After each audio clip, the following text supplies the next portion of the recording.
Good afternoon, ladies and gentlemen. I want to talk about something. I want to talk about the world the way I see it. Now, everybody is entitled to their own belief system. What they believe in, what you believe in is but it's set to you like your fingerprints on your hand, you know? And the things I believe in might be different from what you believe in. There's a lot of people out there who believe that the earth is flat. They are totally entitled to what they believe. I don't believe the earth is flat. I believe that the earth is actually not a planet at all. That's my own personal belief system. I believe that the earth is actually a sun. And I'll explain this to you for just for a minute why I believe this. I don't believe in things if there's no fundamental reason why you should believe in it. When I was a little kid, I think I was only about maybe, well, what would it put me at seventh grade? It would put me, what, 12 years old, roughly? Somewhere around that. A science teacher in our school. I was an inquisitive kid. I didn't believe what I was told. Even if it come from an authority figure, somebody who's supposed to be an expert or whatever. I didn't actually believe it unless it made sense to me. So I asked the science teacher, I said, where does all the heat in volcanoes come from? Where, all that lava and stuff that comes out of a volcano? And the science teacher said to me, well, he said, rub your hands together real fast. So I went, he said, feel the heat? I said, yeah, I feel the heat. He said, that lava comes from friction deep within the Earth's core. He said, the crust of the Earth is moving, and it creates the friction. And the friction is what creates the heat in the volcanoes. You know? Well, I got home that day, and I started thinking. And the first thing I thought of was, well, to create that much friction, you'd have to have a lot of speed. So I went in and I looked up in the science books how fast is the crust of the Earth moving, and it said on tectonic plates, like where you get earthquakes and stuff. It said that the plates slip maybe a few feet every year, maybe, or whatever. I said to myself, well, I didn't buy it. I said, well, that's not enough speed to create enough friction for the volcanoes. So I didn't know the answer right then to my question, but I knew he was wrong.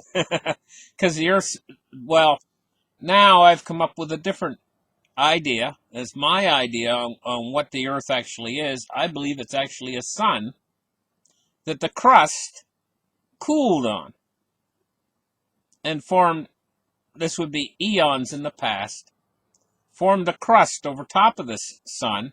And of course, volcanic activity at that time would have been much greater than it is now. And that crust slowly got deeper and deeper as the crust cooled until where it is now. It's like 20 miles deep. But if you had some sort of a big earth moving machine and you could just scoop all of that 20-mile deep crust off of our planet, what we call a planet. And see, I slipped there. I called it a planet, but it's actually, I believe, a sun. If you were to scoop all of that earth off, you would reveal the true nature of our so-called planet. It would be a glowing ball in space, and then they'd say, well, it's a small sun. So that's what I believe. I believe it's a sun. And in believing it's a sun, I believe that it's extremely dense. And that's what creates what would I call it, a thermodynamic reaction from all of the pressure. It creates, actually, what it does is it does exactly the same thing as a nuclear reactor does. So, and that's why it generates the heat. It generates the heat from all that immense pressure, creates some sort of nuclear reaction. And the Earth is actually, the core of the Earth is actually a big giant reactor that generates all this heat and pressure. And so we living on this sun, we're living on a planet or a sun that has extremely amount of high gravity. This also leads to other curious things, curious ideas that I have. One of the ideas that I have is as life develops on a particular planet, you know, that life is generated or evolved in a particular way that suits that particular planet, its gravitational forces. So if you see life develop on a planet, according to the way I think, you're going to see life that's suited for that particular planet because we're living on a sun. This means that we should have very dense bones, and we should have, because the gravity level on our planet is extremely strong, like, you know, this would mean that it's not like our moon that's got very light gravity. It's very dense gravity here, and we're pulled down really hard to our planet. What do we see? Well, if we take a look at Neanderthal bones, we can see they're very dense, thick bones. Same thing with chimpanzees. Same thing with all the primates. We see very dense bones. But with Homo sapien, our bones aren't near as dense. This is a fact of science that chimpanzees, pound for pound, because they have dense bones, pound for pound, they're 7 times stronger than us. So if you get a chimpanzee that weighs roughly 100 pounds, he's as strong as a 700-pound man. You know, size for size. So if you were to take the Neanderthals, for instance, which had a bone structure that was similar to, say that more similar to a simian or a primate, you know, the bone structure of a Neanderthal would have made them immensely strong. My way of thinking is a bit of an anomaly here, and something that doesn't fit in place. Why their bone structure is so lightweight in Homo sapien compared to, say, Neanderthal bones, or compared to primate bones. You know what I mean? So this is part of things I've studied and I've taken an interest in, is this puzzling question mark as to why man's bone structure is so light. It's almost like Mother Nature got it wrong. But does Mother Nature really get it wrong? That's the thing, you know, when a species develops for a particular world or particular environment. It's almost like our bone structure was developed for a planet that would have maybe half the gravitational pull or less than the Earth actually has. And these are questions that roam through my mind, you know, that I suppose an awful lot of other people don't think about, you know, in particular. Anyway, so that's part of what I believe. I also have other strange beliefs that a lot of people would consider to be strange, but these beliefs are mine.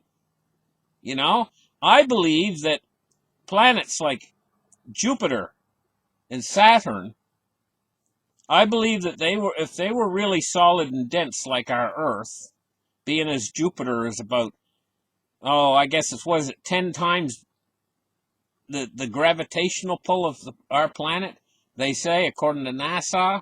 I don't altogether buy it. You know, I don't believe that's true.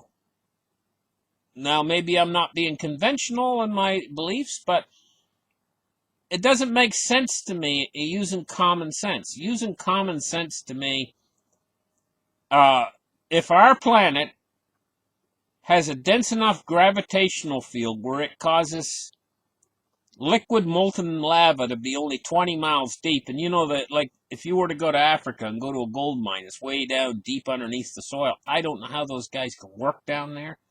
The temperatures are unbelievably high because they're like 4 or 5 miles deep. They're ridiculously deep under the ground. They're mining this gold. It's so hot down there. It's like 110 degrees, the air. And these guys are able to work there. I couldn't work. I would pass out. 5 minutes and I would be on the floor at 110 degrees. It's like working inside a sauna. But that's the heat. That's the geothermal heat coming up from the earth. And I honestly don't know why we don't start harnessing that geothermal heat. And we do in some places, you know. but it's tremendous heat down there that we could use.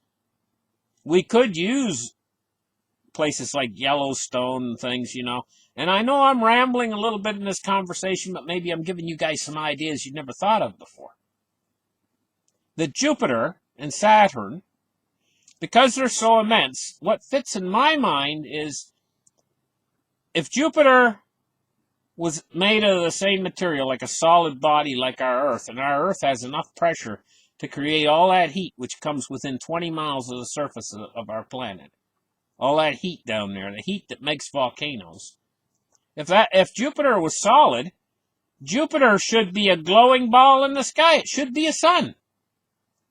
If everything was fair, and it was solid like the Earth, a solid packed, a bowling ball in space like the Earth is, then it should be ignited and lit and hot and everything else.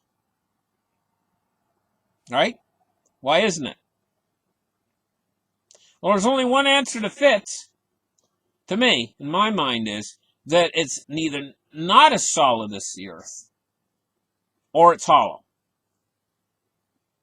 That's the answer that fits in my mind, is it's either hollow or it's made out of a material that's much less dense than the Earth. So if that's true, if the two were to collide in space, the Earth and Jupiter, if it was a contest between the two of them, we are the bowling ball, and they're the feather pillow. Or maybe that's not a really good illustration, but that Jupiter would be. So, if that's true, and it makes a lot of sense to me, then the gravitational pull on Jupiter might not be 10 times, because figuring that the gravitational pull's 10 times what it is on the Earth would be figuring that Jupiter is a solid body like the Earth. And then, it would have a tremendous gravity, But that would probably throw everything out of whack in our whole solar system. So, I'm entitled to my beliefs, and my belief is, really, my gut reaction is that Jupiter's hollow. That's my gut reaction. And I think Saturn is too. I think they're hollow. I think that they are the ones, like a lot of people believe in the hollow earth theory. I don't know if you guys heard of that before. I don't believe that's true. I believe that the earth does have places, huge cavernous places that go down way deep into the surface where that liquefied lava and stuff is created. Bubbles, basically. Picture like if you have bubbling lava, bubbles form inside it. Well, picture a bigger version of that where big bubbles form down underneath big air pockets. And then what happens is as time progresses, that gas leaks out and the lava hardens and it makes like a bubble-shaped dome down underneath there. It makes caverns underneath the earth, great-sized caverns down deep underneath the earth. But still, the earth is solid because the lava is just basically retreated as the crust is cooled. So you probably have millions of these cavernous areas beneath the ground. And because it's being caused by volcanic activity, some of these caverns could be like Carlsbad Cavern size, huge with like a big theater type ceiling on them and everything else. If you could picture this, giant stalagmites and ceilings that might be 1,000 feet high before you reach the ceiling underneath the ground, deep underneath the ground, 10, 15 miles deep. It might be warm down there too. And, because these areas might be immensely old, in other words, they've been there for thousands and thousands of years, there might be life forms down there that we're not familiar with, deep underneath the ground. But that doesn't mean the Earth is hollow to its core. This is a big planet. You could go down 20 miles deep before you start to really hit the lava. In some places, like 30 miles. And, and there's a lot of room there where the Earth is solid there, but it's still like the Africans in the gold mine. It'd be warm down there, very warm. In fact, it might even be hot. It might be very temperate. It might be very almost like a tropical, The air might be almost tropical in nature. There might be boiling areas of steam, and the ceiling, like what we would call a ceiling, because it would be nature formed these areas underneath the ground, might be 1,000 feet high. And who knows? Maybe there's people living down there that's been trapped down there for thousands of years that we don't know about. Who knows? They could have developed a culture. They could have even developed more. They could have even developed technology down underneath there. It's all possible, But that doesn't mean that the Earth is hollow. I think Jupiter and Saturn are hollow. I think they're the hollow ones.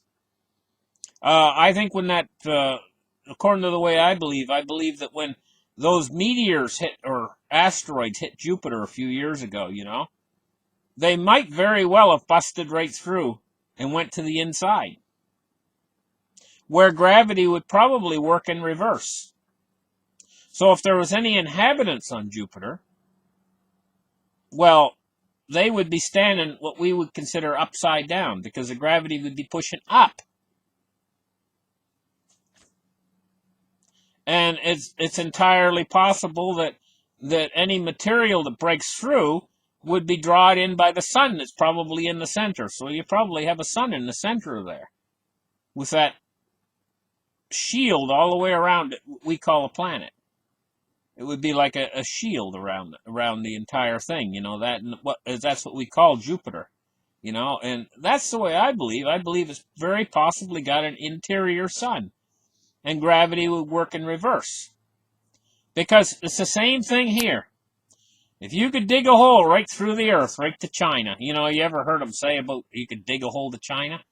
I believe if you really dug a hole to China, and you dropped a bowling ball in that hole, and it would be falling toward China, it would fall and fall and fall and fall and fall until a certain point where gravity would start to reverse, and it would hit a point of equilibrium there, where it would probably just be floating in the air, where the gravity pushing out, see, gravity can push as well as pull, would probably just be an area there, maybe, I don't know, it might be 1,000 miles down, where the bowling ball would slowly come to a stop, and it would just be hovering there.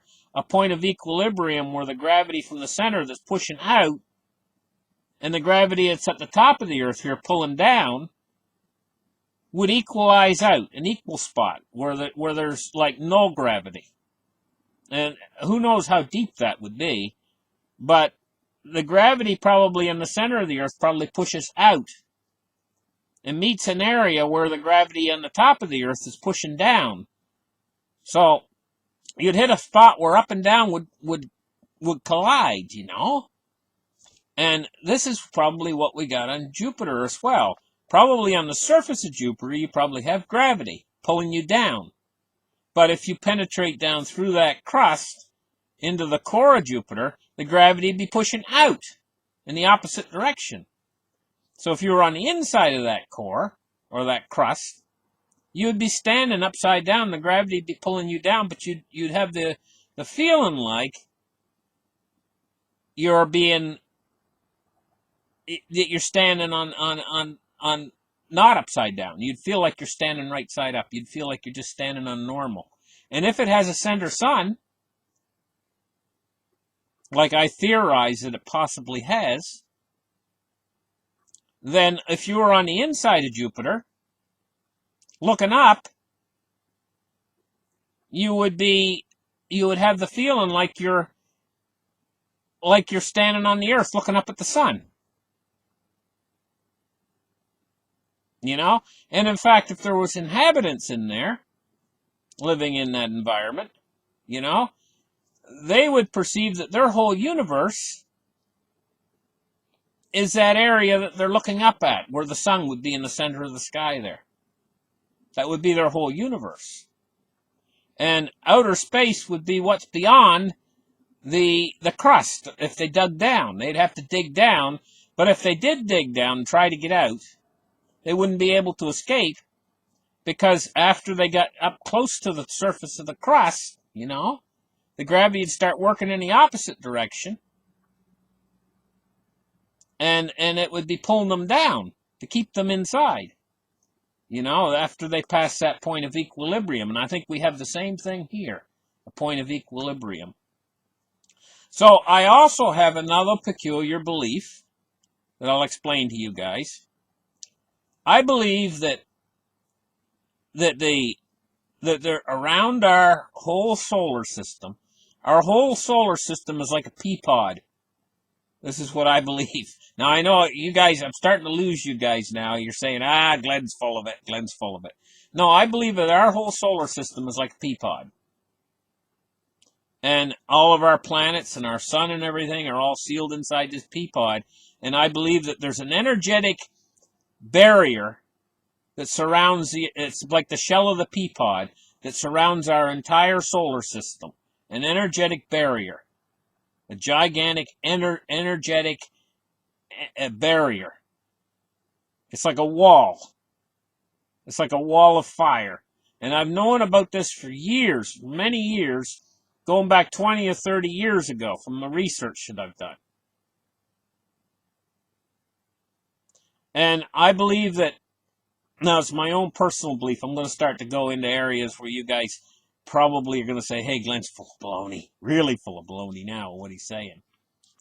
I believe that everything that we see, when we put a telescope up and we shine it out into space to see the furthest galaxies or whatever, that barrier that's like the pea pod around our solar system creates the optical illusion of further space out there like billions of light years away. When in truth, it's just at the edge of our solar system. But I believe that energetic field or that shield that's around our entire solar system, when you go out far enough, you hit it. I believe that actually what that is it's an optical illusion of vaster space that goes out beyond that. Now, what's beyond that barrier, that energetic barrier that surrounds our solar system, I don't know what's beyond it. But I believe that it is put there for a reason. That energetic barrier, just like our moon. I do not believe it's by chance that our moon. Have you guys ever seen these departments, like the Department of Transportation? You probably have one in your county, and they create these road signs, and they use special paint on these road signs. It doesn't come about by chance that they use that special paint. That special paint picks up the headlights of your car. So that road sign lights up at night. It's a special reflective paint. Our moon is covered with special reflective paint. And anybody out there tells me that that's just come about by chance, sheer chance, that our moon is covered with special reflective paint, is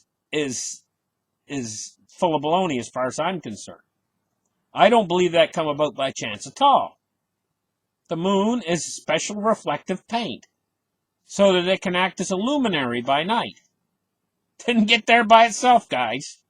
So here's the thing, I think. Our moon is the most unusual object around, and it's covered with that special paint, and it lights up the night sky. I was out there the other night. I had to go down and get myself a peanut butter sandwich. And our yard's covered with snow, my yard and everything. Went down and got a peanut butter sandwich, and I didn't need to turn the lights on. There's so much light coming in the window from the moon, shining off the snow, too. It was like day outside. That doesn't happen by chance. That's a reflector. Just like in the tombs of the pharaohs and stuff like that, These guys would get down in the tomb back in the 1800s and something, and they were reading the hieroglyphs on the side of the wall and stuff.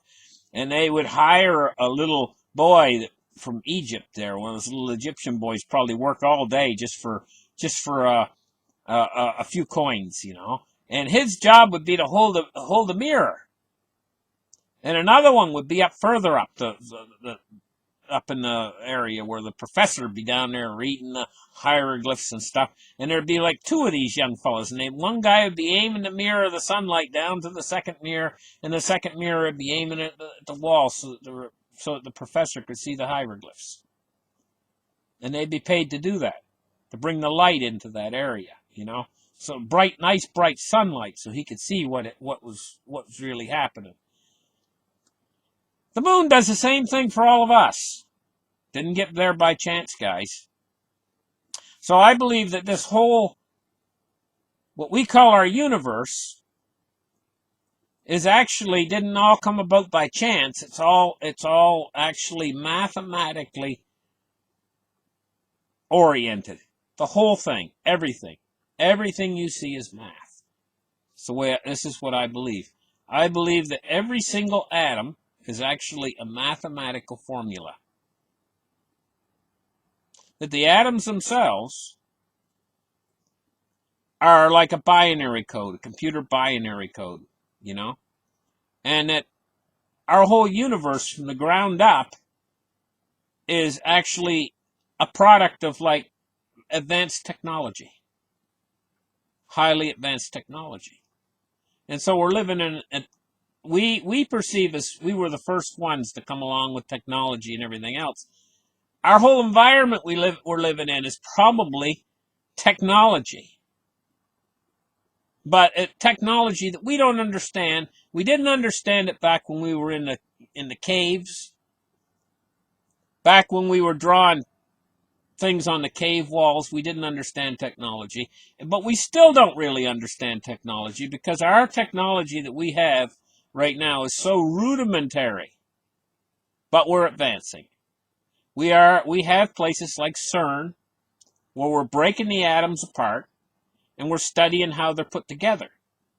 We're studying the math of the atoms, And why are we doing that? Why are we studying how the atoms are put together if it all just came about by chance, if these atoms just all came about by chance? I don't believe they come about by chance at all. I think they're all actually an immense mathematical formula. So there's an awful lot more, according to the way I think, there's an awful lot more to this life and this reality than we could ever conceive. There's more. There's always more to learn, And listen, I know I rambled on a little bit. I wanted to just talk a little bit this afternoon. And, thank you guys for listening, and we'll catch you guys in the next show. Bye-bye.